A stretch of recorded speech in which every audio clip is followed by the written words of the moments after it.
welcome to the FGS. Today we got a little bonus video for y'all. An update to our previously shown Empire Army. These models are quite rare and I had to spend months and months on the internet to scour for them. But they are finally here and have been painted. So without further delay, let's take a look at the models. So, taking a look at our newly acquired models for our Empire Army. First off, we've got Walton, the heroic model from the old Storm of Chaos module, a pre-End Times campaign setting from 2004, and there's two Exalted Walton versions here and two basic ones before he got Exalted, and he's basically Sigma reborn. So they are really cool models and quite hard to get. And then we've got two war machines more to our army, a mortar and a Hellstorm rocket battery. And then we've got the old Empire kit, which I made Karl Franz out of, both on foot and mounted. And they've got magnetic options for the Boomfang sword and Galmaras, the Warhammer, or you could just use them as normal heroes or lords with shields and a lance. And then I got the Powder Monkey, and that's a nice model to have. You can just put him in a unit of a gunpowder unit to make it stand out. And then we've got two extra warrior priests on foot, one with two hand weapons and one with a great weapon. And then we've got the classic witch hunter model, which were actually quite difficult to hunt down. I had to search eBay for a month or so to get it, but it's there now. And then I found this in a box of old miniatures, and it's actually the old Mordheim Warlock model, which I painted up as a Bright Wizard instead. And yeah, you can see I got the inspiration from this picture, from the MMO called Return of Reckoning or Age of Reckoning. The new one is called Return of Reckoning, and that's quite a good MMO. And then we've got a classic, well not classic, a special edition Jade. I think it's called a Jade Wizard Law of Beasts. And then on to a special character. We only had the old version before, but now we've got the newer Finecast one. It was Marius Lightdorf, the Mad Elector Count.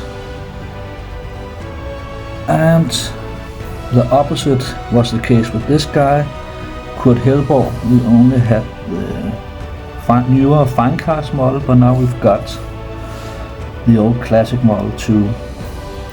And I think it's all the way to 3rd or 4th edition of Warhammer that this miniature was released. And the same goes for this one, a classic Celestial Wizard. Yeah. And then we've got this big boy, an Empire War Wagon, and this was very expensive and hard to get, but now it's in the collection at last and painted. So very happy for that. But I would like to have 2 more of these ones. Yeah, that would fit the collection very good, having 3 of those. But I think that's gonna be a long journey to hunt down 2 more of these, but I'll try. Well, on to the next batch of rare miniatures. And now we are on to the really rare stuff. The Forge World models, Empire Forge World models from the Tamurkan campaign book. And these ones were the hardest ones to get, and they were very expensive on eBay, but now they are in the collection, and I am so happy to have them all. So first off, we've got the Castellan Engineer Jubal Fork and the Nuln Iron Sights, a really cool model. It's basically handgunners with heavy armor, and we've got a little bit of extra bonuses when shooting. And then there's Jubal Fork in the front with his command crew. So cool models. And then we've got the special character here, Leopold the Black. And all of these models are fine casts. And then this big model, such a cool model, the Magisterix Elspeth von Draken on her Carmine Dragon. Such an awesome model. Yeah, that's cool. And beside her, we've got her personal champion, Theodore Bruckner, on his great Demogryph Reaper. It's, as you can see, a lot bigger than a normal Demogryph, and so is he. He's supposed to be a very giant of a man, a very big guy. And you can see I've got him on foot also, which actually is a bit weird because you weren't able to bring him into your army without riding the Demogryph. So you were never able to bring him on foot. And then we have the Manan Blades, led by Captain Edouard van der Kraan, which you can see here in the front row with his command group. Very cool swordman unit. And yeah, that's basically it. That's the entire force, Empire force from the Tamurkan campaign book. There's only one unit missing. A very cool unit. A unit so cool that it needs its own introduction.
So here it is in all its glory, the Marienburg class land battleship, a Forgeworth model from the Golden Age. This is a very cool model and the biggest one I've painted so far, and it took a long time. The model itself, all of it is in fine casts, and there were many problems with this model. The different parts wouldn't fit together, and especially the wheels were a pain to fit in, and everything was bent out of place. You can imagine that with this big of a fine cast model, but eventually I got there and it's finally assembled and painted, and I'm so happy. It's really a centerpiece model. So that's in our army list now, ready to be played with. So that's all for this time. For still pictures of the new addition to our Empire army, keep watching. Until next time, take care and be safe.